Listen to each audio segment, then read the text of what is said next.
This is Marlin lever action 336C. This is a 1968 model. So here's what I've been using for the last, well, ever since they came out. And that's the 35 Remington 200 grain FTX. And it's made by Hornady, and it's the leverevolution. My problem is it don't perform better, in my opinion, on deer. And what I mean by that is I got very little blood trail. I've got good shots. I'm sandbagged in most of my locations. They're fixed point locations. And the deer still run off anywhere from 50 to 250 with hardly no blood trail. And that's a big deal here in Florida, where it's thick woods and where it is wet. I don't want to do that anymore. Back when I was shooting these reloads, what they are, as you can see, is they're 35 Remington, a Hornady case with a Winchester long rifle primer with a 30-31 powder, 36 grain, 200 round nose Sierra bullet. And here, it's a good looking bullet. This is a reload that we've done for years. This is actually what I started out shooting, and it was fine. I just changed because I wanted the extra distance, because I was hunting on a power line. I haven't hunted that power line now in years.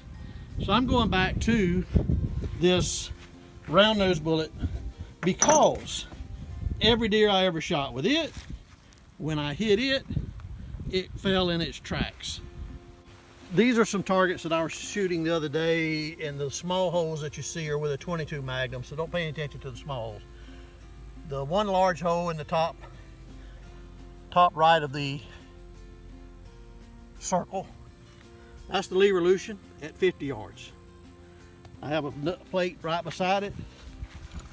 And what you see here is my muzzleload shot, so don't pay attention to that. But this is the reload that I just shot. That is what I used to shoot many years ago. So there's not a lot of difference, at least at 50 yards. Actually, this round nose performed better than the Hornady shot did, one shot each. But I'm about to take it out to 100 and just to see the difference. And let's look at this one. This is the leverevolution. This is 1 5/8 inches lower than the first shot at 100 yards. It's still in line, the first to the second shot.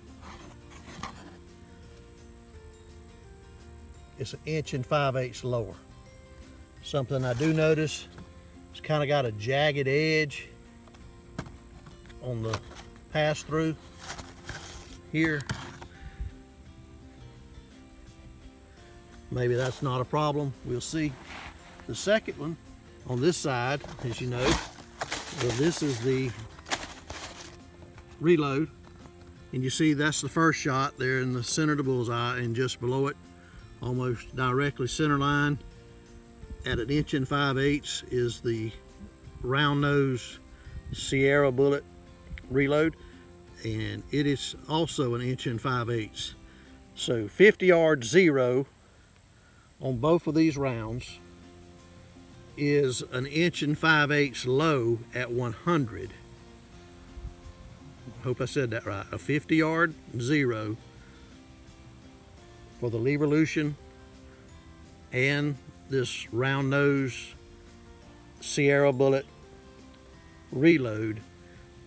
50 yards is 0, 100 yards is 1 5/8 inches lower. But what I like is this hole, this round hole, it's not distorted. It's perfectly a circle, whereas it appears that the leverevolution load has got some tear out, it's not quite the perfect circle. So I've learned a lot from this, just doing this experiment. I do like the way this round nose is performing, especially on the shorter distances. I know a lot of people talk about core locks. What's the difference in a core lock? Well, I just don't have any core locks. If y'all want to send core locks to me, we can just direct message me, and I'll take as many of them as you want to send, especially right now. Ammo's hard to find. But just thought I'd share this with you today. Hopefully you gained something from it. I know I did. And good luck this year. Y'all keep living every day outdoors.